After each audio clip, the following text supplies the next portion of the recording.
Good evening, everyone. My voice and video clear?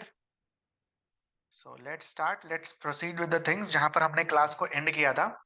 तो last class में हम ये जो फिलोसफिकल एसेज थे उनको लिखना सीख रहे थे, है ना. तो फिलोसफिकल एसेज में हमने बेसिकली अपने एसे को 5 पार्ट में डिवाइड किया था, जिसमें हमने पहला पार्ट में प्रैक्टिकल एग्जाम्पल से बोला था शुरू करने के लिए. ठीक है.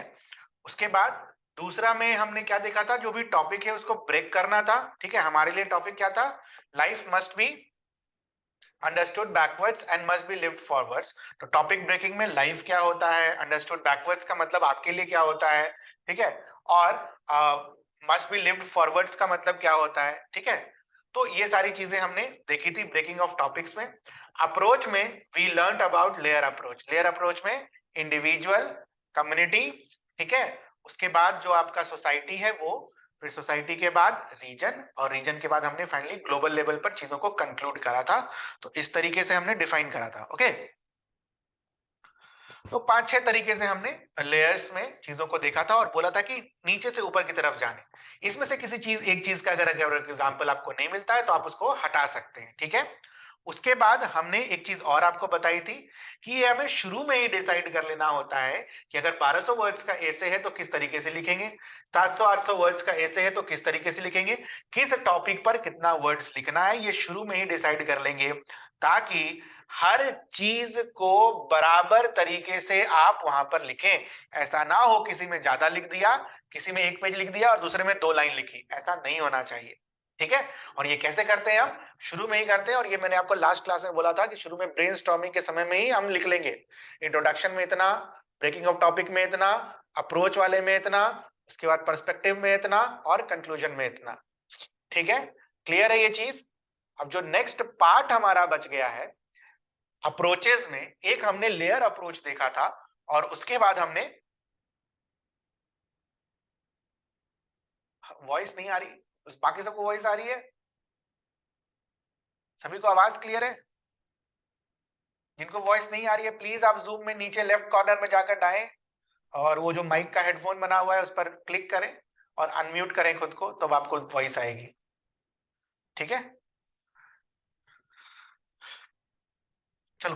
तो व्हाट वी सॉ कि इस तरीके से हम लेयर अप्रोच को फॉलो करते हैं, और फिलोसफिकल एसे में मोस्ट प्रोबेबली आप लेयर अप्रोच ही फॉलो करेंगे. अगर मान लो नहीं हो रहा हो, you can go for pastel approach. Now the next approach for essay is entity approach. ठीक है. एंटिटी अप्रोच मतलब, एंटिटी का हम यहां पर क्या बुला रहे हैं, इंस्टीट्यूशनल के हिसाब से अप्रोच. ठीक है. तो इंस्टीट्यूशन के हिसाब से जब आप एक ऐसे को अप्रोच करोगे तो ऑब्वियसली टॉपिक कुछ अलग होगा, है ना. टॉपिक जो होगा वो हमारे लिए अलग होगा. हर टॉपिक के लिए थोड़ा सा दिमाग लगाना है कि किसको किस लेयर से हमें लिखना है. ठीक है. तो अगर आपको से फॉर एग्जांपल इस तरीके का कोई क्वेश्चन आता है, ठीक है, an institution is defined by the character of its leader, UPSC का सवाल है. ठीक है. तो इसको कैसे डील करेंगे? तो इसको अगर आपको डील करना है तो यू कैन स्टार्ट विथ से for example family. Family is also an institution, और आप डिफाइन कर सकते हो कि एक फैमिली का जो अपने सोसाइटी में जगह होता है, it is defined by it's leader. Okay. उस तरह एनजीओज को यूज कर सकते हो, लोकल गवर्नमेंट्स को यूज कर सकते हो अगले लेवल पर, फिर state governments, national governments, private institutions, PSUs, international organisations. तो कहने का मतलब है कि एंटिटी में हमें जितने भी तरीके के इंस्टीट्यूशंस को हमने यूज करना चाहे उसे हमें यहां पर यूज करना है. ठीक है. तो ये लिख लो कौन कौन से इंस्टीट्यूशंस हम यूज कर सकते हैं. ठीक है. इसके अलावा ऐसा नहीं है कि इसके अलावा और कोई इंस्टीट्यूशन आप यूज नहीं कर सकते हो. ठीक है. Government organization, private organization. Government को देखते हैं तो 3 लेवल पर इंस्टीट्यूशंस होते हैं हमारे यहाँ गवर्नमेंट के, तो तीनों पर एनालाइज कर सकते हो. ठीक है. तो इस तरीके से आप एंटिटी लेवल पर चीजों को एनालाइज करेंगे. ठीक है. इंटरनेशनल ऑर्गेनाइजेशन में से फॉर एग्जांपल यूएन, यूएन का कोई लीडर है, ठीक है, उसके लीडर की लीडरशिप में यूएन आगे काफी बड़ा. वर्ल्ड बैंक, वर्ल्ड बैंक का लीडर है, उसके लीडरशिप में वर्ल्ड बैंक काफी आगे बढ़ा.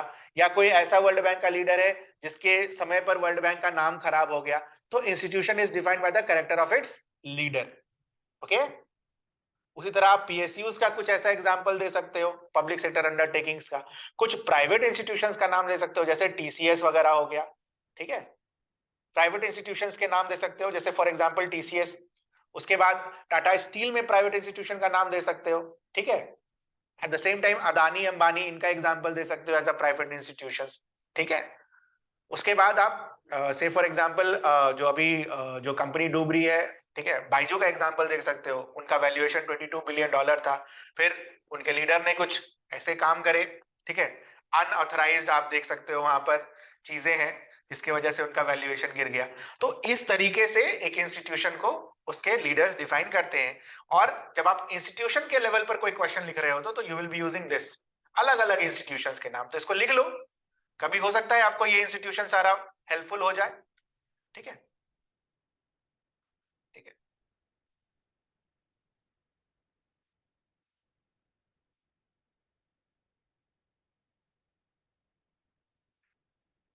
चलिए, हो गया, लिख लिया आपने इंस्टीट्यूशन। इंस्टीट्यूशन अप्रोच में बेसिकली आपको इन सबसे एग्जांपल्स निकालना है बेटा, और कुछ नहीं। देखो, अब एक चीज ध्यान रखना, एंटिटी और स्टेक होल्डर्स में, ठीक है, एंटिटी अप्रोच में और स्टेक होल्डर्स अप्रोच में ज्यादा फर्क डिफरेंस नहीं है। एक इंस्टीट्यूशन भी स्टेक होल्डर हो सकता है ना, एक इंस्टीट्यूशन भी स्टेक होल्डर हो सकता है, ठीक है। बट स्टेक होल्डर अप्रोच में, स्टेक होल्डर अप्रोच में इसका इंट्रोडक्शन कैसे होगा? मतलब आप बोल रहे हो पहला वाला प्रैक्टिकल एग्जांपल्स वाला, ठीक है, आप बोल रहे हो एग्जांपल, प्रैक्टिकल एग्जांपल में आप लिख दो, रशिया का एग्जांपल लिख दो, रशिया एंड पुतिन, ठीक है। इजराइल का एग्जांपल लिख दो प्रैक्टिकल एग्जांपल में, इंस्टीट्यूशन, ठीक है, your country can be also an institution. तो ये आप इंट्रो में यूज कर सकते हो, ठीक है। एग्जांपल्स तो खुद सोचेंगे ना बेटा अभी के टाइम्स में। नेक्स्ट जो अप्रोच था एंटिटी के बाद, वो था स्टेक होल्डर। ज्यादा डिफरेंस नहीं होता। एक स्टेक होल्डर में बस एक ही ध्यान रखना कि इंस्टीट्यूशन के अलावा इंडिविजुअल्स भी यहां पर आ सकते हैं, ठीक है। और स्टेक होल्डर वाला जो अप्रोच हम यूज करते हैं, ठीक है, बेसिकली इसको हम यूज करते हैं on the questions of morality, ठीक है। जैसे मोरालिटी पर कोई सवाल हो गया तो चाइल्ड के लिए मोरालिटी कुछ और होगा, से फॉर एग्जांपल दलित पीपल के लिए मोरालिटी कुछ और होगा, विमेन के लिए मोरालिटी कुछ और होगा, है ना। जजेस के लिए मोरालिटी कुछ और होगा, डॉक्टर्स के लिए मोरालिटी कुछ और होगा, टीचर्स के लिए मोरालिटी कुछ और होगा, है ना। गवर्नमेंट के लिए मोरालिटी कुछ और, private sector profit motive morality कुछ और, ग्लोबल लेवल पर किसी यूएस के लिए मोरालिटी कुछ और डिफाइंड होगा, है ना। तो इस तरीके से आप अलग अलग को, इंस्टीट्यूशन को तो स्टेक होल्डर्स में डाल सकते हैं, प्लस इंडिविजुअल्स को भी आप यहां पर डाल सकते हैं। हर सोसाइटी का मोरालिटी अलग अलग होगा, ठीक है। साउंड आ रहा होगा बेटा, आप नीचे में जाओ प्लीज, यहां पर ऐसे करके बटन होगा, उसको दबाओ और अनम्यूट करो खुद को, अपने आप आवाज आ जाएगी, ठीक है। तो कहने का मतलब है कि आप स्टेक होल्डर में इंडिविजुअल्स को भी यूज कर सकते हो, बस ये ध्यान रखना। फिलोसफिकल एसे में ये तीन तरीके से एसे हम लिखते हैं, ठीक है। इंस्टीट्यूशन के एसे को हम एंटिटी पर लिखते हैं, मोरालिटी के एसे को स्टेक होल्डर्स पर लिखते हैं, और उसके अलावा जो भी इधर उधर आ गया उसको हम लेयर अप्रोच में लिखते हैं, जिसके बारे में बेसिक डिस्कशन हमने लास्ट क्लास में कर ली थी। तो ये तो हो गए अप्रोचेस, ठीक है। हमें तीन पार्ट में, पांच पार्ट में अपने एसे को डील करना है, करना था, ठीक है। प्रैक्टिकलिटी पर हमने डील कर लिया था, डीकंस्ट्रक्शन का मतलब डील कर लिया था, अप्रोचेस जो थे हमने लेयर अप्रोच करा था, और आज हमने एंटिटी अप्रोच और स्टेक होल्डर अप्रोच करा। Depending on the type of questions आपको इसमें से सेलेक्ट करना होगा, ठीक है। पेस्टल अप्रोच में अगर आपको नहीं, आप कंफर्टेबल है तो you can go for pastel approach, ठीक है।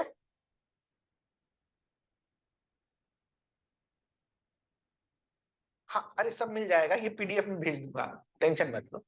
ये पीडीएफ पिछले बार बच्चों ने मांगा था, मैं भेज दूंगा सब, ठीक है। ये पीडीएफ ही भेज दूंगा आपके पास, तो आप वहां से कॉपी कर लेना। थोड़ा टाइम बचाएंगे कॉपी करने का, है ना। मेरा मेरा टाइम तो लिमिटेड है, आप सबको पता है, ड्यू टू माई इलनेस, ठीक है। तो थोड़ा सा टाइम बचाएंगे हम अपना, और हम जो टाइम है वो पढ़ाई पर ध्यान देंगे, बाकी मैं पीडीएफ भेज दूंगा, ठीक है ना। अप्रोचेज में, ठीक है, खासकर फिलोसफिकल वाले अप्रोचेज में एक और तरीका आप यूज कर सकते हो, ठीक है, नॉट वेल डिफाइंड, ठीक है, नॉट वेल डिफाइंड तरीका है वो क्या है कि आपके पास बने बनाए 7 पॉइंट्स होते हैं गांधी जी के सिन के, ठीक है, you can use these points to write your essays, ठीक है, कैसे यूज करना है बाद की बात है, but you can use these points to write your essay. 7 topic है ऑब्वियसली अप्रोच में, अप्रोच वाले पार्ट में, politics without principles, wealth without work, pleasure without conscience, knowledge without character, commerce without morality, science without humanity, and worship without sacrifice. This can be used in your essay. ठीक है, अब ये आप पे depend करता है कि हम इसको कैसे यूज कर सकते हैं, ठीक है। अब 7 अलग अलग फील्ड्स हैं, 7 अलग अलग चीजें हैं जिसमें मैंने अप्रोच वाले पार्ट में जहां पर आप इसको यूज कर सकते हो, ठीक है, देख लेना। सबके तो मैं तो नहीं यूज कर पाएंगे, बट ठीक है, जो कर सकते हैं वो कर लेना। इसको आपको कंटेक्स्ट में यूज करना होगा। से फॉर एग्जांपल पॉलिटिक्स, मैं एक एग्जांपल दे देता हूं, पॉलिटिक्स विदाउट प्रिंसिपल्स। से फॉर एग्जांपल कोई टॉपिक आ गया, यही टॉपिक आ गया यार, an institution is defined by the character of its leader. तो आप इंस्टीट्यूशन क्या लोगे? हाँ, इंस्टीट्यूशन क्या लोगे? पॉलिटिकल पार्टी ले सकते हो, इंस्टीट्यूशन ले सकते हैं कि नहीं ले सकते? पॉलिटिकल पार्टी एज इंस्टीट्यूशन ले सकते हैं और उसमें वो वाला पॉइंट आ सकते हैं, ठीक है, कि अगर प्रिंसिपल्स पर काम नहीं होगा ठीक तरीके से तो उस पार्टी का इमेज क्या होगा? खराब होगा। पार्टी का इमेज खराब होगा तो पार्टी पावर में नहीं आ पाएंगी, है कि नहीं? और इमेज सिर्फ और सिर्फ इन पॉलिटिकल पार्टीज के जो लीडर होते हैं वो अगर कुछ बोल दें तो लीडर का इमेज कम और पार्टी का इमेज जो होता है वो ज्यादा गिरता है, ठीक है। तो इस तरीके से आप लिख सकते हो, पार्टीज अगर प्रिंसिपल्स पर काम नहीं करेंगी तो पार्टी के जो लीडर्स हैं वो प्रिंसिपल्स पर काम अगर नहीं करेंगे तो क्या होगा? उनका इमेज क्या होगा? खराब होगा। तो एक एग्जांपल है ये, पॉलिटिक्स विदाउट प्रिंसिपल्स, ठीक है। तो इस तरीके से भी आप इसको यूज कर सकते हो, ठीक है, बट बड़ा डिफिकल्ट होता है यूज करना, बट लोग करते हैं, ठीक है। जिनका रैंक 15 आया था ही, मतलब वो उन्होंने, हमने जब यहाँ का ऐसे लिखा था तो ही यूज दिस, ठीक है। चलिए, अप्रोचेस के बाद जो अगला सेक्शन है हमारा, ठीक है, आप कोशिश करना लेयर वाला लिखने का, आसान होता है, तरीका सही होता है, एग्जांपल्स मिल जाते हैं, ठीक है। और इंस्टीट्यूशन पर आ गया तो दूसरा वाला, और तीसरा अगर मोरालिटी पर आ गया तो तीसरा वाला। नेक्स्ट इज पर्सपेक्टिव, ठीक है। ऐसे के 3 पार्ट्स हमने कर लिए, चौथा part is perspective. Now what is the meaning of perspective? Perspective अगर मैंने ये वर्ड लिखा है तो इसका क्या मतलब है? पर्सपेक्टिव का मतलब ये है, से फॉर एग्जांपल अपना जो टॉपिक है, कहां गया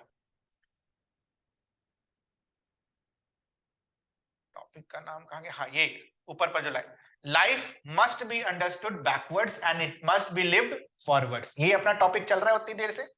तो पर्सपेक्टिव का मतलब ये हो गया,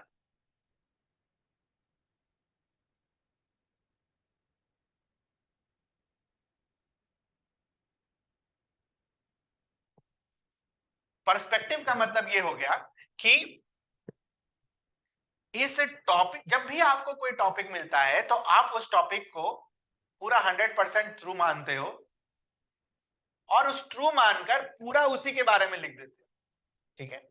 आपको जो टॉपिक मिलता है फिलोसफिकल टॉपिक, उसको पूरा 100% ट्रू मानते हो और पूरा ऐसे आपको 100% ट्रू में लिख देना होता है, ठीक है। यही करते हैं, मैक्सिमम जनता यही करती है। इसीलिए जो 5, 10, 15 मार्क्स का जो फर्क है ना, वो आ जाता है लोगों में, ठीक है। जो मार्क्स का फर्क आता है वो यहाँ पर आपको देखने को मिलेगा, क्योंकि हम टॉपिक को पूरा 100% ट्रू मानकर लिख देते हैं।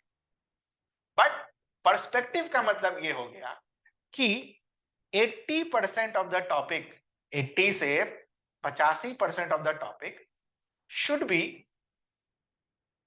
इसको ट्रू मानकर जो स्टेटमेंट दे रखा है और 15% जो आपका टॉपिक है, ठीक है, ऑब्वियसली कंक्लूजन के पहले लिखेंगे हम ये 15% जो है, 15% हमें इस टॉपिक को नेगेट करके भी लिखना होता है।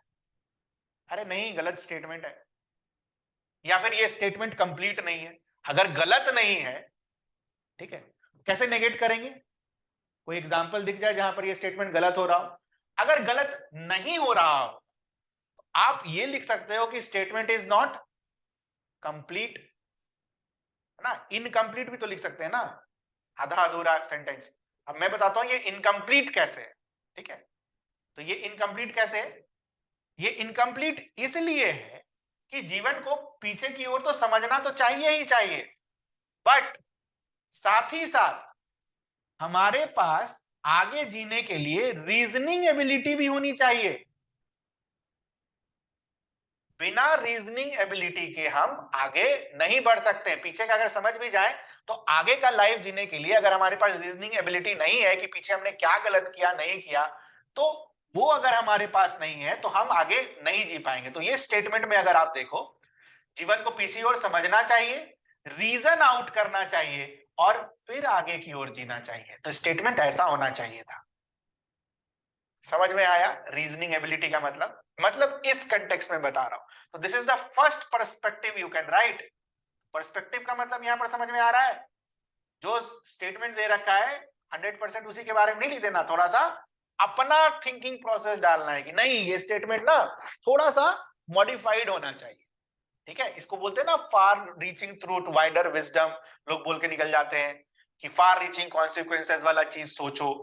तो इस तरीके से आपको सोचना है, फार रीचिंग कॉन्सिक्वेंसेस, कि नहीं ये स्टेटमेंट में कुछ मिसिंग है। वो आपका पर्सपेक्टिव होगा और ये आपको 5-10 मार्क्स एक्स्ट्रा दिलाएगा बाकी लोगों से। और क्या डाल सकते हैं इसमें कि sometimes this is not advisable, ठीक है। मतलब ये statement he sometimes is not advisable, ऐसा नहीं होना चाहिए। पीछे की ओर समझना चाहिए, आगे की ओर जीना चाहिए, ऐसा नहीं होना चाहिए। क्योंकि अगर हम पीछे की ओर समझने गए तो कोविड के टाइम पर लोग क्या हो गए थे? Self centric. तो ऐसा नहीं होना चाहिए, ठीक है। तो sometimes this statements are not advisable. और एक एग्जांपल आप कोविड के टाइम्स का लिख सकते हो। लोग एक दूसरे से भागने लगे थे, ठीक है। तो ये सारी चीजें आप डाल सकते हो। और साथ ही साथ आप इसमें ये भी लिख सकते हो कि ये स्टेटमेंट को कंप्लीट करने के लिए एक वर्ड और होना चाहिए, वो क्या? पास्ट वास्ट एक्सपीरियंस जो है पास्ट का, ठीक है। समझने का तो वही मतलब ही है, समझना चाहिए का मतलब क्या? लर्न करना चाहिए। तो लर्न आप क्या चीज से करोगे? एक्सपीरियंसेस को। तो पास्ट एक्सपीरियंस को इग्नोर नहीं करना चाहिए। Not ignoring the past experiences, हमें आगे बढ़ना चाहिए। तो ये सेंटेंस, ये जो टॉपिक है, ये जो टॉपिक है, ये आप क्या बोल सकते थे कि इस टॉपिक को मॉडिफाइड करके हम और क्या लिख सकते थे? We should not ignore the past experiences while moving forward. जो चीज दिमाग में आ रही है हम आपको बस बता रहे हैं, बट ध्यान ये रखना है कि 100, देखो मॉरल ऑफ द स्टोरी समझना है। यहां पर आप लिखने का तो आप 3-4 पॉइंट और लिख सकते हो नेगेट में, ठीक है, लिखो, कोई दिक्कत नहीं है। But moral of the story is, perspective पढ़ाने का मेरा ये मकसद है कि आप जो आपको जो स्टेटमेंट दे रखा है इसको 100% ट्रू नहीं मानना है, कुछ अपना इनपुट डालना है। अरे ऐसा फालतू इनपुट नहीं डालना है, कुछ सोच कर अपना इनपुट डालना है, ठीक है। तो ये मतलब होता है पर्सपेक्टिव का। 80% ट्रू मानिए स्टेटमेंट को और अपने अप्रोच में लिखकर खत्म कर दीजिए। बाकी 10 से 15% आप यूज करिए उसको पर्सपेक्टिव, ठीक है, कि कैसे इस स्टेटमेंट को ना थोड़ा सा चेंज किया जा सकता है कि ये सही नहीं है यार, इसमें कुछ एडिशन तो मांगता है, ठीक है। ये थिंकिंग प्रोसेस से डेवलप होगा, ऐसे तो पढ़ने से डेवलप होगा, रीडिंग हैबिट से डेवलप होगा, ऐसे तो होने से, ठीक है। तो this is the meaning of what? Perspective. This is the fourth part of philosophical essay which is called perspective, ठीक है। And the last part is conclusion.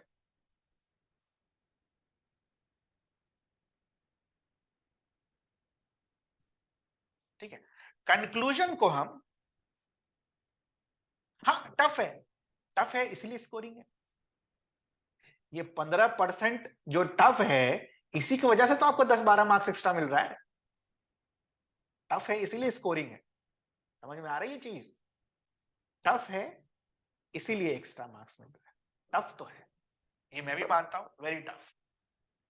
इसके लिए मतलब आप समझ रहे हो कि आपको मतलब अपने लाइफ में आपने बहुत सारी चीजों को इग्नोर करके हम आगे बढ़ जाते हैं। अपनी लाइफ से हम कुछ सीखे नहीं होते। तो अगर हम अपनी लाइफ को, ठीक है, सीख सकते थे तो ये सारी चीजें लिखने आसान है। ठीक है, खैर लिखते लिखते हो जाएंगी, परेशान नहीं होना है। Last is conclusion. तो the best way to conclude, ठीक है, the best way to conclude, किसकी बात कर रहा हूं? ये जो क्लास चल रही है किस टॉपिक की चल रही है? फिलोसफिकल एसे की।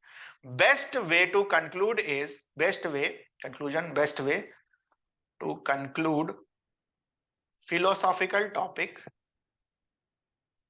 is to summarize it। एक पेज में, वन पेज, ठीक है, एक पेज में यहां पर पर्सपेक्टिव में आप 1 से 1.5 पेज रख सकते हैं। ठीक है, कम पर्सपेक्टिव मिले तो 1 पेज, ठीक है, ज्यादा मिल गया तो 1.5 पेज। एक पेज पर आप समराइज कीजिए और उसके अगले पेज पर समराइज करने के बाद should and on positive note. अब एक बात बताओ, बहुत जगह हम देखते हैं, अरे गलत नहीं होगा स्टेटमेंट, यार बात समझो ना मेरी, ये स्टेटमेंट गलत नहीं होगा, स्टेटमेंट इनकम्प्लीट होगा। और ये पता तब चलेगा जब हम बहुत पढ़ लिख लेते होते हैं तब। ठीक है, एक्सपीरियंस से पता चलता है। ठीक है, न्यूज़पेपर रीडिंग कर रहे हो तो वहां से पता चलता है कि हाँ ये स्टेटमेंट थोड़ा सा ना अटपटा सा लग रहा है। ठीक है, बहुत सारे एसेज लिख लोगे तब पता चलेगा, बहुत सारे एसेज का मॉडल आंसर पढ़ लोगे तब पता चलेगा। ठीक है, ऐसे ही ये टफ नहीं है फिलोसफिकल एसे, सही में टफ है। कुछ चीजें आपके लिए आसान कर दी गई हैं ताकि एक एवरेज नंबर से ज्यादा नंबर आपके पास आ जाए, वो स्ट्रक्चरिंग वाला का नंबर आपके पास ना कटे। आपको क्या क्या चीजें दिमाग में रखनी है ये डेवलप होगा बेटा। आज चाहोगे कि मैं पढ़ा दूं, जीएस तो नहीं ना है कि आपसे क्वेश्चन पूछ दिया कि डिस्कस द इंपैक्ट ऑफ, ठीक है, this visit of our PM Modi to Lakshadweep और इंडिया मालदीव्स रिलेशन, कि 5 पॉइंट उठा के लिख दिए क्या इंपैक्ट होगा। ये वो तो है नहीं, है ना। सोचने वाला टॉपिक है, लिखने वाला टॉपिक है, तो लिख कर, पढ़ कर, ठीक है, मॉडल आंसर पढ़कर, टीचर से करेक्ट करवा कर, ठीक है, एग्जाम्पल्स को नोट डाउन करके कि क्या एग्जाम्पल्स हम कहाँ डाल सकते हैं। तो एक दिन का काम नहीं है, ये तो पहले से ही हो जाना चाहिए था। पर ठीक है, धीरे धीरे हो जाएगा। 1-2 महीना, 2.5 महीना लिखोगे, समय पर लिखोगे तो हो जाएगा। ठीक है, समय से एक चीज और याद आ गई, बैच 1 और बैच 2 में टोटल मिलाकर 10 और 6 टेस्ट हुए हैं, 16। इन 16 में से 13-14 कॉपीज आपको परमानेंटली मिल गई होगी। मोस्टली 2 और 1 कॉपीज, किसी बच्चे की 2, किसी बच्चे की 1 कॉपी करेक्ट होकर नहीं मिली है, तो मोस्ट प्रोबेबली कल शाम तक मिल जाएगी, ऐसा मोहित सर ने मुझे बोला आपको बता देने के लिए। प्लस यहाँ पर कुछ नए बच्चे भी होंगे जिन्होंने बैच 3 में ज्वाइन किया है एसएस के लिए, तो उनको मैं ये बता दे रहा हूँ कि ऑलरेडी 2 क्लासेस हो गई हैं ऐसे के, प्लीज उसको देखिएगा। और ये तीसरा क्लास है, अगर कुछ नहीं समझ में आया तो पहला दूसरा देखिएगा और फिर ये तीसरा देखिएगा। सर कहाँ मिलेगी रिकॉर्डिंग्स? यूट्यूब चैनल पर। अगर आपको यूट्यूब चैनल नहीं पता है तो प्लीज मोहित सर से मांग लीजिए। ठीक है सर, मोहित सर कौन है का नंबर यहाँ लिखा हुआ है, नोट कर लीजिए। सब कुछ यहाँ है आपके स्क्रीन पर, मोहित सर का ये वाला नंबर है, please talk to him. Okay, तो last part of this essay, जो फिलोसफिकल एसे का जो लास्ट पार्ट है कि फिलोसफिकल एसे को कंक्लूड कैसे करेंगे। तो देखो बेटा, फिलोसफिकल एसे को कंक्लूड करने का बेस्ट तरीका होता है उसको एक पेज में, आधा पेज में समराइज करने का और पॉजिटिव नोट पर एंड कर देने का। ठीक है, से फॉर एग्जांपल कोई इस तरीके का टॉपिक आ गया, विजडम फाइंड्स द ट्रूथ, ठीक है, या ट्रूथ फाइंड्स द विजडम, ठीक है, तो उसमें क्या वे फॉरवर्ड लिखोगे, है कि नहीं? जीएस का तो क्वेश्चन है नहीं, तो उस पर वे फॉरवर्ड हम कैसे लिखेंगे? तो कहने का ये मतलब है, तो जो भी चीजें आपने ऐसे में लिखी उसका क्रक्स, निचोड़ आप समराइज करके लिख दीजिए और पॉजिटिव नोट पर अपने फिलोसफिकल एसे को कंक्लूड कर दीजिए। And this is the way to write a philosophical essay. ये 5 पार्ट हैं जिसमें कि किसी भी एसे को लिखने का जो तरीका होता है उसमें पहला पार्ट, दूसरा पार्ट, चौथा पार्ट और 5वां पार्ट रिमेन्स सेम। मतलब कंक्लूजन, प्रैक्टिकल, डिकंस्ट्रक्शन, पर्सपेक्टिव और कंक्लूजन हर एसे में सेम रहता है। जो बदलता है वो क्या बदलता है? अप्रोचेस। और थोड़ा बहुत जो चेंजेस आता है वो कहां आता है? कंक्लूजन में। बाकी पूरा जो स्ट्रक्चर होता है एसे का वो इसी पैटर्न पर चलता है और इसी को हम क्या बुलाते हैं? स्ट्रक्चरिंग। ठीक है, किसके बाद क्या? ठीक है, इसी को हम बुलाते हैं स्ट्रक्चरिंग। और ये स्ट्रक्चरिंग के बारे में एक चीज ध्यान रखना, ये शुरू में ही डिसाइड कर लेना है। प्रैक्टिकल वाले पार्ट में कितना लिखेंगे? 1 पेज 2 पेज। ठीक है, डिकंस्ट्रक्शन वाले में कितना पेज लिखेंगे? ठीक है, उसके बाद अप्रोच वाले सेक्शन में कितना पेज लिखेंगे? पर्सपेक्टिव में दिमाग लगाना कि अगर है पॉइंट्स तो कितना पेज लिखेंगे, नहीं पॉइंट है तो कुछ ना कुछ तो लिखना ही पड़ेगा। ठीक है, और कंक्लूजन में ऑब्वियसली 1 पेज के अराउंड समरी लिखिएगा और पॉजिटिव नोट पर एंड कर लीजिएगा। तो इस तरीके से आपका ये जो 7-8 जो वर्ड्स, 700-800 वर्ड्स का जो आता है, you can complete this. Okay, तो या तो ये आप पेज के हिसाब से डिसाइड कर लो या वर्ड्स के हिसाब से डिसाइड कर लो, और ये शुरू में ही करना होता है। ओके, क्योंकि शुरू में जब आप ब्रेनस्टॉर्मिंग कर रहे होते हो तो एग्जांपल्स वगैरह लिखने होते हैं कि किसमें क्या, इस अप्रोच में क्या क्या। ठीक है, उस समय डिसाइड कर लेना होता है। तो ये कुछ चीजें हैं फिलोसफिकल एसे की। मुझे नहीं लगता है कि इससे ज्यादा कुछ और फिलोसफिकल एसे के लिए आपको चाहिए। ठीक है, बाकी किसमें क्या अप्रोचेस में क्या लिखना होता है वो मैंने यहाँ पर लिखकर दे दिया है, पीडीएफ ग्रुप में शेयर कर दिया जाएगा। ठीक है, अब जो बच गया वो है आपके डाउट्स। ठीक है, तो अप्रोचेस में, लेयर अप्रोचेस तक तो हमने आपके डाउट्स ले लिए थे, बच गया है पर्सपेक्टिव और समराइजेशन के डाउट्स। तो मैं आपको एक एक करके मौका दे रहा हूं, प्लीज अपने डाउट्स को पूछ लीजिए। और क्लास से रिलेटेड मत पूछिएगा कि सर कॉपी कब मिलेगा। ठीक है, अभी तक कॉपी चेक नहीं हुआ, वो मैंने सब कुछ बता दिया, वो मोहित सर से बात करिएगा। आप बस मुझसे पर्सपेक्टिव और समराइज वाला जो सेक्शन है उसमें कोई दिक्कत है, पर्सपेक्टिव नहीं समझ में आया, ठीक है, समराइज नहीं समझ में आया, ये सारी चीजें जो है क्लास से रिलेटेड चीजें पूछिए, ताकि आपका भी टाइम बचे, हमारा भी टाइम बचे, और कॉपी चेक होने वाला टाइम या फिर जो भी है बैच का टाइम या जो भी है वो उसके लिए मोहित सर है। ठीक है, चलिए, किसी को कुछ पूछना हो तो बताएं, एक एक करके सबको मौका दे दिया जाएगा। You can ask.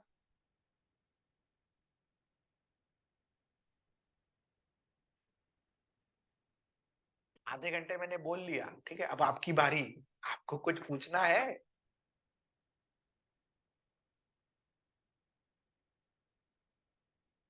आप हैंड रेज कर सकते हैं। ठीक है, बारी बारी से सबको मौका मिल जाएगा। अदिति को बोलने का मौका दे देते हैं। हाँ बोलिए आप।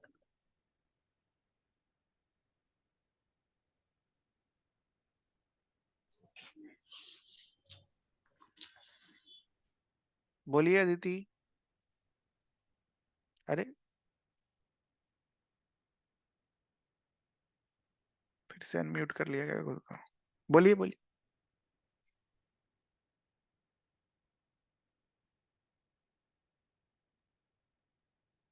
नहीं बोलना कोई? हाँ बोलिए। Yes, sir. Sir, it's बोलिए। unmuted now. हाँ Yes, sir. बोलिए। Good evening, sir. Good evening. Sir, while writing the conclusion part of an essay, हाँ the way forward, basically what we call as futuristic suggestions हाँ in हाँ our essay, हाँ that हाँ। should be included in the conclusion, or we have to write before the conclusion. Futuristic वाला part Yes, sir. Just just थोड़ा पहले। Conclusion तो एक मतलब पॉजिटिव नोट पर एंड करेंगे। कंक्लूजन मतलब 3-4 लाइन जो है वो पॉजिटिव नोट पर एंड होगी, उसके पहले आप वो लिखोगे फ्यूचरिस्टिक वाला पार्ट। और फ्यूचरिस्टिक वाला पार्ट आप जीएस रिलेटेड टॉपिक्स में लिखेंगे। ठीक है, ध्यान रखिएगा इस चीज का। अगर आपको इस Okay. टॉपिक पर मिल जाता है कोई फ्यूचरिस्टिक पार्ट तो आप लिख सकते हो, कोई हार्ड एंड फास्ट नहीं है। बट कोशिश यही करना, जनरल जो Yes, sir. क्राइटेरिया है या कि आप समराइज करके एंड करो। Sir, can I just tell what concluding part I have mentioned for my essay? हाँ बोलिए। Like I have mentioned at the topic concluding बताइए note. पहले, topic. Yes, sir. The topic. Sir, the topic is the history is determined by the people who create it. अच्छा, हाँ ठीक है, बोलिए। And at the concluding note, I have written, at the concluding note, let's stand firm with a crucial reminder. Oh, human, you are bound to create history, either good or bad. But remember, even your nation and future generation, who either directly or indirectly impacting from each and every history you are creating. This is हाँ what I नहीं, have सही है, mentioned. सही है, अच्छा है। मैंने Okay, बोला sir. ना कि अगर आपको फ्यूचरिस्टिक मिल जाता है तो प्लीज डाल दीजिए, कोई दिक्कत नहीं है। पर ये पोयम का पार्ट है तो ये हाँ, लास्ट में वो पोयम का ही पार्ट है। रिस्पॉन्ड की पोयम नहीं लिखना है, कुछ कहते हैं नहीं नहीं, लिखना ऐसा है। कुछ, ऐसा कुछ नहीं है, ओके। ऐसा कुछ नहीं है। आ- जब तक चीज रेलेवेंट है बेटा, ठीक है, यस टॉपिक जैसे आपने हिस्ट्री वाला जो टॉपिक मुझे बताया, जब तक चीजें रेलेवेंट हैं आप लिख सकते, कोई दिक्कत नहीं है, ठीक है। बस खाली याद रखिएगा कि कंक्लूजन को बीच में ना लिख के लास्ट में लिखते हैं ना। और कुछ नहीं ध्यान सर। रखना होता है। ये 5 पार्ट बस खाली ध्यान रखना होता है कि किसके बाद क्या, उसके बाद रिलेवेंट चीज तो आपको लिखना ही लिखना है। और अच्छा चीज मिल गया ऐसा तो कोई लिखेगा भी नहीं, ठीक है। तो रेलेवेंट चीज में अगर चीजें मिल गई तो वो बहुत अच्छा है, बिल्कुल अच्छा है। और फ्यूचरिस्टिक मिल गया तो और अच्छा है, ठीक है। यस और कुछ? नो। अगला क्या है?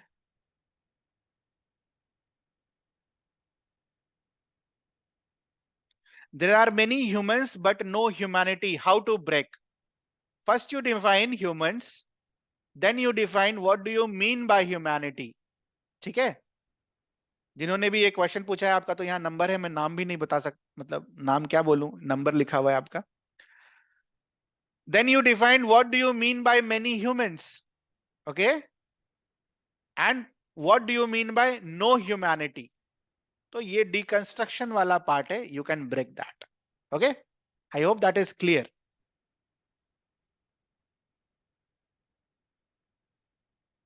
Yes, sir.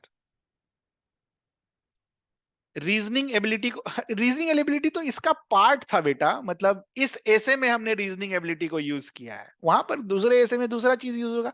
रीजनिंग एबिलिटी का मतलब इस ऐसे के रेस्पेक्ट में मैं ये बोलना चाह रहा था कि जीवन को पीछे की ओर समझना चाहिए, it's good, statement is correct, ठीक है। जीवन की को पीछे की ओर समझना चाहिए और आगे की ओर जीना चाहिए, दोनों स्टेटमेंट सही है। बट इन दोनों के बीच में कुछ कनेक्शन मिसिंग है। क्या कनेक्शन मिसिंग है? कि बिना रीजन आउट किए हुए जीवन को आगे की ओर नहीं जीना चाहिए। तो समझिए, बिल्कुल समझिए, रीजन कीजिए कि आपकी गलत, आपने जो पिछले समय पर गलतियां की हैं, क्यों गलतियां की हैं, उन सारे गलतियों को हमें आगे नहीं दोहराना चाहिए। तो रीजनिंग करना, या फिर हमने जो गलतियां की हैं वो क्या डिलिबरेटली की हैं, तो ये सब चीज जानकर हमें जीवन की ओर आगे बढ़ना चाहिए। ऐसा नहीं कि बस खाली समझ लिए और आगे बढ़े, ठीक है, उससे कुछ सीखे नहीं। समझ में आया रीजनिंग एबिलिटी का मतलब?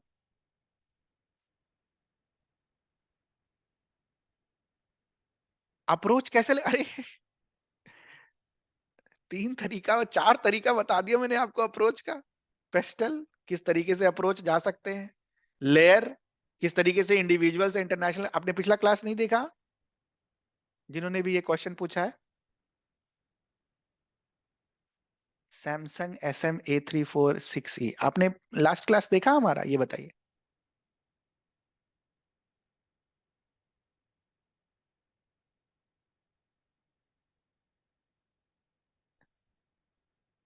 देखा होगा तो ये क्वेश्चन नहीं पूछते, ठीक है। मुस्कान बोल रही है सर, हाँ बोलिए, क्वेश्चन क्या है आपका, बोलिए। अच्छा, आपको बोलने देना है। कहाँ है, एक minute, just give me 1 minute. हाँ, बोलिए। Good evening sir. Good evening. Sir मेरा क्वेश्चन है कि ये जो ऐसे का क्वेश्चन आएगा फिलोसफी का, हम अपने अकॉर्डिंग अपने तरीके से लिखेंगे।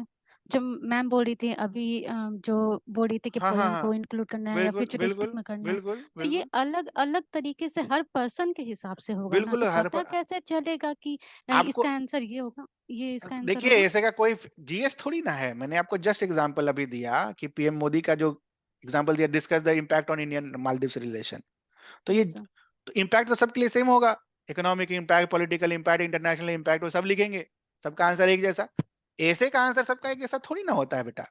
सर तो जो आप आप बता रहे अगर थे कि आपको लगता है 85। कि फ्यूचरिस्टिक नहीं आता है तो आप समराइज कर दीजिए। कोई जरूरी थोड़ी है कि सभी का फ्यूचरिस्टिक हो, या सभी सर का तो कोई आपका क्या बोलते हैं उसको, कोट पर एंड हो। मुझे नहीं आता था कोट, मैंने कभी नहीं लिखा यूपीएससी में, कोई कोई कोट ही नहीं लिखा आज तक, ठीक है। बट आया ओके सर। मार्क्स, बिल्कुल आया। तो हाँ बोलिए। ये जो 85% वाला है तो वो तो लिख लेंगे। 15% वाला में वो तो पता कैसे सोचना। चलेगा? सर तो हाँ वो तो अप्रोच के हिसाब से भी तो लिख सकते हैं ना, जैसे कि आप बताए हिस्ट्री, जियो, पॉलिटी, तो वो 15% में हम लोग हाँ, उसको भी तो इंक्लूड कर हाँ सकते हैं। बिल्कुल, आप उसको सोच कर इंक्लूड कर सकते हैं कि आपको किस तरीके से उस स्टेटमेंट को नेगेट करना है। बस आपका यस ध्यान सर। यही रखना है कि उल्टा कैसे लिखना है, कि इसमें कुछ मिसिंग है, ये सोच कर लिखना है कि जो स्टेटमेंट आपको दिया हुआ है इसमें कुछ मिसिंग है, वो सोचना होगा आपको। Yes sir. कैसे लिखना है it is up to you. You can, आप पॉलिटिक्स के में सोच सकते हो, ज्योग्राफी के में सोच सकते हो, किसी भी फील्ड में सोच सकते हो, इंडिविजुअल यस लेवल सर। पर सोच सकते हो, फैमिली के लेवल पर सोच सकते हो, इंस्टीट्यूशन के लेवल पर सोचते हो। कहीं ना कहीं तो दिखेगा ही यार, वो कहीं ना कहीं तो दिख जाएगा, बिल्कुल दिखेगा। आप गांधी जी के 7 सिंस के हिसाब से सोच सकते हो। ठीक है, तो सोचने के लिए तो आपको बहुत कुछ दे रखा है, कहीं ना कहीं तो वो जरूर मिलेगा नेगेशन, बिल्कुल मिलेगा। ठीक है। सर आई नो कि ये लिखते लिखते हम लोग का सही होगा ये एसे का पार्ट, ठीक है। हाँ, ये जो लिखते लिखते और 85 पढ़ते पढ़ते। Yes sir. ठीक यस है, सर। बिना सर तो पढ़े ये नहीं जो होगा। हाँ बोलिए। सर ये 85% और 15% का जो ये रेशियो आप बता रहे हैं, तो ज्यादा अब ये वैल्यू 90 किसको और देना 10 चाहिए? भी हो सकता है, 90-10 भी हो सकता है, ऐसा कुछ नहीं है। बात ठीक है। समझिए इस चीज को, आप लोग हर चीज को एकदम एज वर्बेटिम ले लेते हैं। आप समझिए इस चीज को, आपको अगर 95% सही लिखना है आप लिखिए। मेरे कहने का मतलब है कि एक हल्का सा पहलू उधर होना चाहिए, और कुछ नहीं। ठीक है, एक यस सर। हल्का सा पहलू आपको उधर जाना ही होगा, नहीं तो वो 10-15 मार्क्स जो एक्स्ट्रा है वो नहीं मिलेगा। तो यही डिफरेंशिएटिंग फैक्टर भी होता है। ठीक है, हम्म, दोनों के बीच में आपने देखी होंगी कॉपी, सबको तो बराबर नंबर नहीं ना आता बेटा। नहीं सर। तो यही रीजन है। हाँ, 1 मिनट, बस आपको सबको परमिशन मिल जाएगा, इनका हो जाए, इसके बाद नेक्स्ट इज ओके सर। आरोही। और कुछ पूछना ओके बेटा सर। आपको? नहीं सर, देखिए थैंक यू आप, सर। देख हाँ, मेरे पास क्रक्स ये समझिए कि रिजिड नहीं होना है। मैं आपको चीजों को एक्सप्लोर करने के लिए या बड़ा करने के लिए कि क्या क्या चीज आप सोच सकते हैं, वो डायमेंशंस यहाँ पर लिख कर दे रहा हूं। वहां पर चीजें अगर आपको लगती है कि इस तरीके से हम कंक्लूड करेंगे तो हमको अच्छा मार्क्स मिलेगा, तो प्लीज लिखिए, उसको छोड़ के थोड़ी ना आ जाएंगे। ठीक है, तो ये ध्यान रखिएगा इस चीज का। आप 95-5 लिखिए, 85-15 लिखिए, 80-20 लिखिए, 75-25 लिखिए, उससे कम नहीं होना चाहिए। ठीक है, बट कुछ इंक्लूड कीजिए, मेरे कहने का वो मतलब है, ताकि उसको लगे कि आप एनालाइज कर रहे हैं टॉपिक को, है ना। तो 5-10 नंबर यस सर। एक्स्ट्रा आएगा बाकी लोगों से, नहीं तो फिर वही एवरेज मार्क्स जो रहेगा वो आएगा। वकील सब लोग तो यही करके आते हैं, और क्या करते हैं। ठीक है बेटा, और कुछ? Yes sir. No sir, thank you sir. Okay, next is Aarohi. Sir, how to break this statement, a decision taken on time decides your future. तो डिसीजन का मतलब समझाइए, what is decision according to you? Positive decision, negative decision, कैसा rational decision आप ले रहे हैं या नहीं ले रहे हैं? ठीक है, इरैशनल डिसीजन तो नहीं है, इलॉजिकल तो नहीं है। ठीक है, और time taken on time decides और फ्यूचर, टाइम का डेफिनेशन लिखिए ब्रेक करके। ठीक है, टाइम का डेफिनेशन लिखिए, what according to you is time, past present future. ठीक है, और उसके बाद आप अपने जो फ्यूचरिस्टिक चीजें हैं, ठीक है, कि how it will decide the future. ठीक है, ये सेंटेंस, ये जो डिसाइड्स योर फ्यूचर है उसको एक्सप्लेन कीजिए, what do you mean bye decides your future. Positive way में आपको ले जा रहा है आगे, नेगेटिव वे में आपको ले जा रहा है, या आपको वहीं का वहीं लाके खड़ा कर दे रहा है। ठीक है, तो इस तरीके से आप इसको पहले तोड़ सकते हैं। ठीक है, और इसके बाद आप डिकंस्ट्रक्शन वाली बात। ठीक है, और सबसे पहले अगर आपके टॉपिक को ही देखा जाए, ठीक है, ये तो एकदम एक्सटेम्पोर चल रहा है मेरे लिए। प्रैक्टिकल वाले पार्ट में हम क्या लिख सकते हैं कि प्रॉपर समय पर अगर हमने डिसीजन ले लिया होता, ठीक है, कि कश्मीर वगैरह को इंटीग्रेट करना है या नहीं करता होता है, तो हो सकता है कहानी कुछ और रहती। तो प्रैक्टिकल वाले पार्ट में ये एग्जांपल लिख सकते हैं, डिसीजन टेकन ऑन टाइम, जो भी आपने क्वेश्चन पूछा है, डिसाइड्स योर फ्यूचर। फिर डीकंस्ट्रक्शन पार्ट में आप डिसीजन का डेफिनेशन लिखिए। ठीक है, टेकन ऑन टाइम का क्या मतलब है ये लिखिए, डिसाइड्स योर फ्यूचर का क्या मतलब है वो लिखिए, how taken on time which means what, past में डिसीजन लेना, या फिर अभी लेना, या फिर आगे के लिए आप सोच रहे हो। तो इस तरीके से आप डिकंस्ट्रक्ट कर सकते हैं। ठीक है, when it comes to approach, तो इंडिविजुअल लेवल पर ऑब्वियसली फिलोसफिकल ऐसे है, तो हम क्या लिख सकते हैं इंडिविजुअल लेवल पर, कि बच्चे को सही तरीके से पढ़ाया जाए, बेसिक्स चीजें अच्छे से कराई जाए, तो 10th 11th 12th में उन्हें कहीं बाहर नहीं जाना पड़े पढ़ने के लिए, इंस्टीट्यूट में ट्यूशन ना लेने की जरूरत पड़े, तो it helps in future. Individual level पर लिख सकते हो, कम्युनिटी के लेवल पर लिख सकते हो, सोसाइटी के लेवल पर लिख सकते हो, तो वो एग्जाम्पल आपको एक्सप्लोर करना होगा। ठीक है, उसके बाद जब आती है बात ये पर्सपेक्टिव की, इसी टॉपिक पर पर्सपेक्टिव, तो आप ये लिख सकते हो, एक बार मैं फिर से आपका टॉपिक यहां पर लिख दूं क्योंकि बार बार मुझे देखना पड़ रहा है, कहा गया, अ decision taken on time decides your future, a decision taken on time decides your future. ठीक है, तो इसको नेगेट भी कर सकते हो क्योंकि कोई जरूरी नहीं है। ठीक है, कभी कभी कुछ डिसीजन इंस्टेंटेनियसली लेना होता है ना, कुछ डिसीजन इंस्टेंटेनियसली लेना होता है, कुछ कुछ डिसीजंस। पर्सपेक्टिव के बारे में बता रहा हूं, इसमें पर्सपेक्टिव कैसे लिख सकते हो, नेगेट कैसे कर सकते हो, इसको तो आपने 100% ट्रू मानकर लिख रहे हैं कि हाँ हाँ भाई डिसीजन समय पर लेना चाहिए तभी सब कुछ अच्छा होगा। लेकिन कुछ कुछ डिसीजंस जो होते हैं, जो मतलब आपको इंस्टेंटेनियसली उसी वक्त लेना होता है, ऐसा नहीं कि आप वो पास्ट में ले सकते थे। या फिर से फॉर एग्जांपल किसी को वेंटिलेटर सपोर्ट हटाना है, तो इसका डिसीजन आप 5 साल पहले नहीं लेंगे ना, या किसी को वेंटिलेटर सपोर्ट देना है, इसका डिसीजन आप 5 साल पहले तो नहीं लेंगे, वो तो उसी समय लेंगे। ठीक है, तो ये सारी चीजें आप इसको चाहो तो नेगेट करने के लिए लिख सकते हो, पर्सपेक्टिव। और लास्ट जो आपका एस्पेक्ट है समराइज, क्योंकि ये फिलोसफिकल ऐसे है, तो जो भी चीजें आप उसमें लिखे होंगे आप उसको समराइज कर लीजिएगा। ठीक है, तो आई होप, ठीक है, हाँ बहुत कुछ लिख सकते हैं यार, वॉर नहीं होगा, हाँ बिल्कुल, मेडिकल इमरजेंसी में क्या आप पहले से क्या डिसीजन लोगे, है ना। ठीक है, चलो, आई होप आरोही आपका डाउट क्लियर है। Thank you sir. अच्छा चलिए बढ़िया।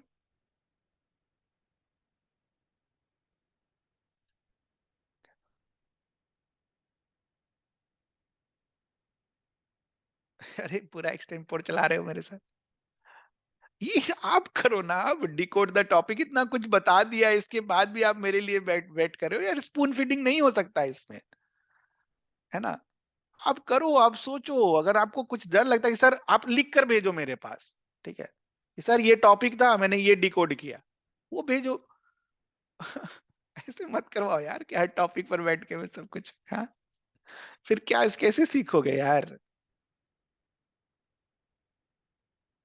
हाँ कोरोना में, हाँ वही तो बोल रहा हूँ, डिसीजन वाले में नेगेट करने के लिए और भी चीजें लिखी जा सकती है, डिसीजन सिचुएशनल भी होता है, यही तो है, कोई जरूरी नहीं है टाइम के हिसाब से डिसीजन हो हमेशा। कोविड के टाइम तो सब बंद कर दिया गया, इट वाज सिचुएशनल, पहले से बंद करके थोड़ी रख दिया। ठीक है, हाँ बस आ रहे हैं आपके क्वेश्चन पर भी, एक बार लाइन बाय लाइन। एनेक्डोट क्या होता है यार, एनेक्डोट का मतलब होता है एक इंटरेस्टिंग स्टोरी जो कभी पास्ट में हुआ हो, that is what anecdote is. ठीक है, यही मतलब होता है। और इंग्लिश में बिल्कुल मॉडल आंसर क्या आपको लिखवाएंगे, फिलोसफिकल ऐसे, ठीक है, आपको फिलोसफिकल ऐसे लिखवाएंगे और फिर आगे बढ़ेंगे। ठीक है, चलिए, और आगे किसी को कुछ पूछना हो, एनेक्डोट जो पूछ रहे थे उनका डाउट क्लियर है, किसी ने मैसेज,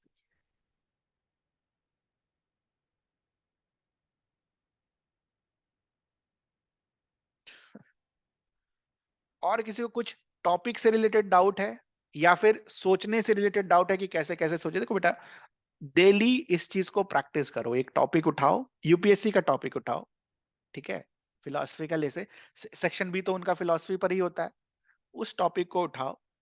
आप जैसे मैंने यहां किया ना, इनका जो था, अ decision taken on the on time decide on future, मैंने ये 5 चीजें लिखी और सबका एक एक पॉइंट लिखा। आप पहले ये लिखना शुरू करो, आप देखो आप कैसे इसको स्ट्रांग बनाया जा सकता है।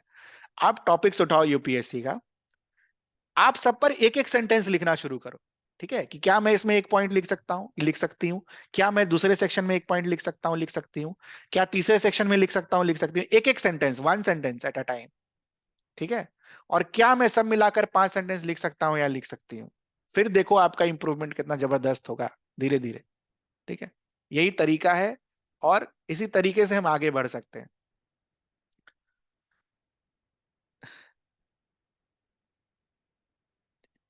बुक पढ़ने से बढ़िया है कि आप पुराने टॉपिक्स उठाओ, सिविल्स के, यूपीएससी के सेक्शन बी के टॉपिक्स उठाओ, फिलॉसफी वाले, और इन हर टॉपिक पर 5 सेंटेंस लिखो इस 5 डायमेंशन में। देखो अपने आप लिखना सीखोगे, ठीक है। जब वो 5 सेंटेंस पूरे होने शुरू हो जाएं, तो अप्रोच में तुम 5 की जगह, 1 सेंटेंस की जगह 10 सेंटेंस लिखना शुरू करो, अलग अलग डायमेंशंस को लेकर, ठीक है। शुरू में क्या करना, अप्रोच में हो सकता है बस इंडिविजुअल आता हो तो इंडिविजुअल लिख दिया करो। फिर अप्रोच में से फॉर एग्जांपल आपको कम्युनिटी का ही बस आता हो तो शुरू में 1 सेंटेंस कम्युनिटी के ऊपर लिख दिया। बट 1 2 3 4 5 ऐसे लिखने के बाद आप अप्रोच को एक्सपैंड करना शुरू करना कि क्या मैं इंडिविजुअल के अलावा दूसरे के ऊपर भी 1 सेंटेंस लिख सकता हूं क्या, या लिख सकती हूँ क्या। तो ऐसे आप सोचने का दायरा बढ़ता चला जाएगा बेटा, ठीक है।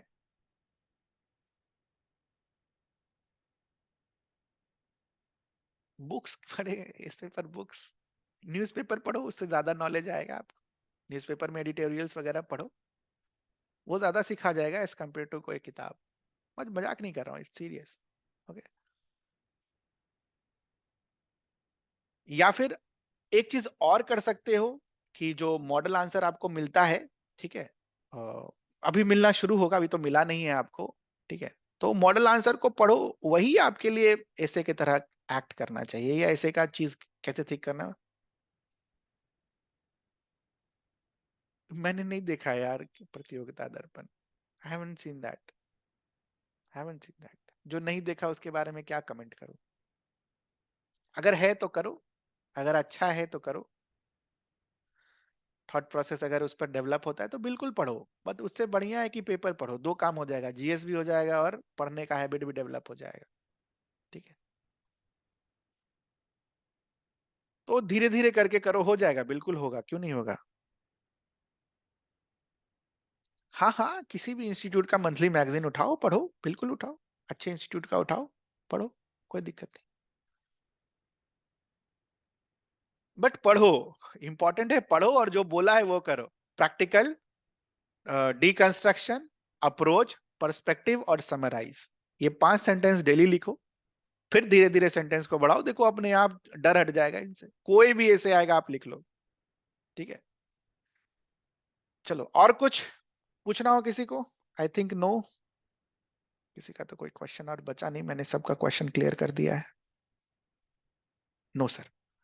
सो that will be all for today, next class on Sunday, ठीक है। संडे को क्लास लेंगे और उसमें जीएस वाला टॉपिक करेंगे ऐसे का स्टार्ट, जीएस वाले टॉपिक को किस तरीके से अप्रोच करेंगे, ठीक है। बाकी फिलोसफिकल टॉपिक को क्या अप्रोच होगा बता दिया है, प्लीज लिखो, 5 बार लिखो, या तो फोटो लिखकर मोहित सर को भेज देना कि ये टॉपिक था, ये लिखा है, I will look into it, okay. ये इतना तो कर सकते हो ना, तो इतना करो। फिर जीएस वाले टॉपिक पर जाएंगे और उसके बाद लास्ट में बिहार वाला टॉपिक करेंगे, ठीक है। बिहार वाला टॉपिक में थोड़ा टाइम लगेगा, थोड़ा फ्रेजेस ईडीएम्स वगैरह बहुत है ना, ठीक है। और थोड़ा मतलब देखो यार, जो सच्चाई बात है, मैं बिहार में नहीं रहा हूँ, ठीक है।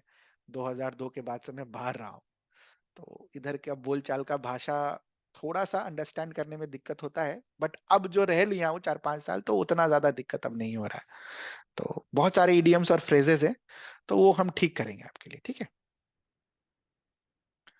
सर वन मोर थिंग, बोलिए। हाँ बोलिए बोलिए, क्या आपको पूछना है। देखो मैं कभी सच बोलने से पीछे नहीं हटता, जो नहीं आता है नहीं आता है, और जो दिक्कतें हैं तो दिक्कतें हैं, बट उसको ठीक किया जा सकता है, ठीक है। अच्छा काइंडली, सॉरी सॉरी, आई काइंडली अनम्यूट, हाँ बोलिए। Sir, there is one more question जी बोलिए। regarding my essay. Today, while correcting my paper, हाँ। one teacher has suggested me that I should not start my essay with the story. अच्छा क्यों। I don't know, but uh, I will not say who has told, but I just got this remark कि I should not start कहाँ from से the मिला, story. कहाँ से remark मिला, हमारे इंस्टीट्यूशन से रिमार्क मिला। नहीं sir, sir let it be now. Can we अच्छा कोई come to बात the point नहीं, only? हाँ कम टू द पॉइंट, हाँ नहीं आप स्टोरी से शुरू कर सकते हैं, Okay. बिल्कुल। So I got the remark that a story should not be entertained in the beginning, or means no no, it's not like that. concocted story should not be created. Yes, this was the main What thing. what what what what what he or she wrote। Concocted story should not be framed. और अपना Uh, story नहीं frame करना होता है, ये तो sir, सही this लिखा part है। is not clear. Sir, this part is not clear. इसका मतलब कि अपने से स्टोरी अपनी आप बीती, या माय फ्रेंड डिड दैट और माय फ्रेंड डिड दैट, मतलब मोडली why most widely accepted stories वहां पर होनी चाहिए कि गांधी जी ने ऐसा किया था, ठीक है, Okay. या Yes, फिर sir. एरिस्टोटल ने ऐसा किया था, तो फिर तो सही लिखा यार। अपने से स्टोरी नहीं बनाना होता है ना, सही लिखा फिर। That means the story should not be concocted. It should be universal. हाँ मतलब कोशिश करेंगे यूनिवर्सल रखने का, कोशिश तो Sir, यही होनी like I चाहिए। would like to give an example. I have started with the women empowerment. Like I have mentioned about the two sisters who were going through the newspaper, and then they have witnessed certain issues regarding the women. नहीं That नहीं is, नहीं नहीं नहीं नहीं नहीं नहीं, ये नहीं, this is wrong way. okay. Okay, I have women no idea. Empowerment पर आप सोशियो रिलीजियस रिफॉर्मर के बारे में लिख देते, पंडिता रामाबाई के बारे में लिख देते, ठीक है, फिर बहुत सारे फ्रीडम फाइटर्स के बारे में लिख देते, उनकी स्टोरीज तो पता होती हैं लोगों को, है ना। Yes, sir. Sir, can I complete my statement? What I have हाँ written? बोलिए, Just it will take just 2 minutes. हाँ बोलिए। I have mentioned that there are two sisters, namely Rajia and Rabia. They are going through the newspaper and they have witnessed certain issues regarding dowry system, acid attack, and but one of the sisters witnessed the achievements of many other ladies, be it Chanda Kochar or any other women like uh, Kalpana Chawla, etc. And all of a sudden, while they were discussing different views regarding women empowerment, then her mother comes all of a sudden, and then she gives a wider view regarding the women empowerment. And this I have mentioned that this is what we are going to explore in the essays regarding the women empowerment. And then I have subdivided the topic, and then I have given the concepts regarding all those things. ये story शुरू में नहीं होनी चाहिए।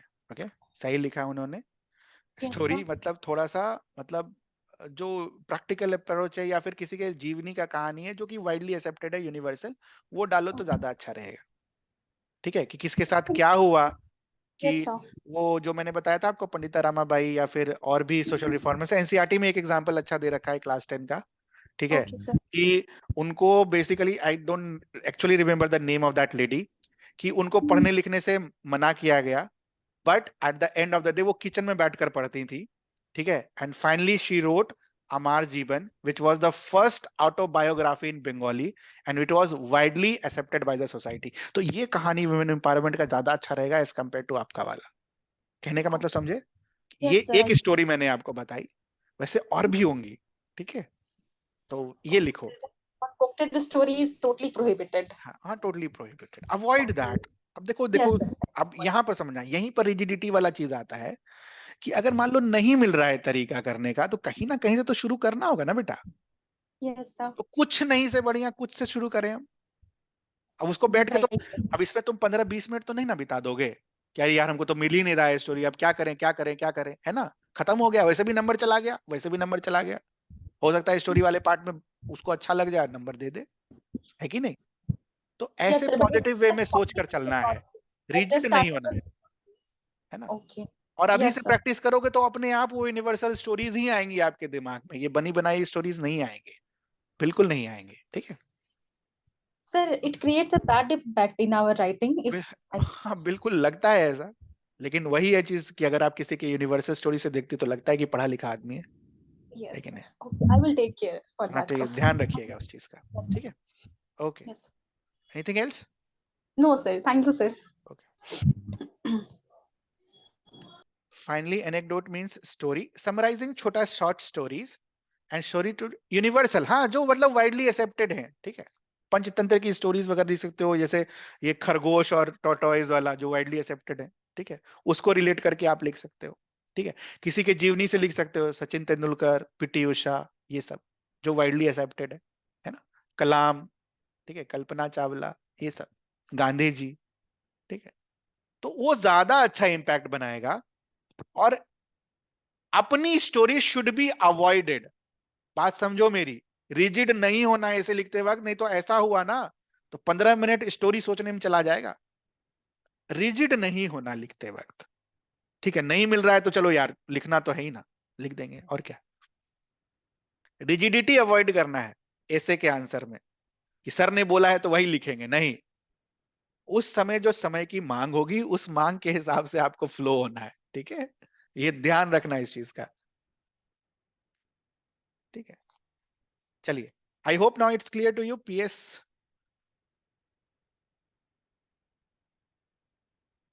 बिल्कुल, ये लिखते देखो नहीं, आप एक बच्चे को अगर ओएमआर शीट पढ़ा दो तो क्या वो फुल भर लेगा ओएमआर शीट?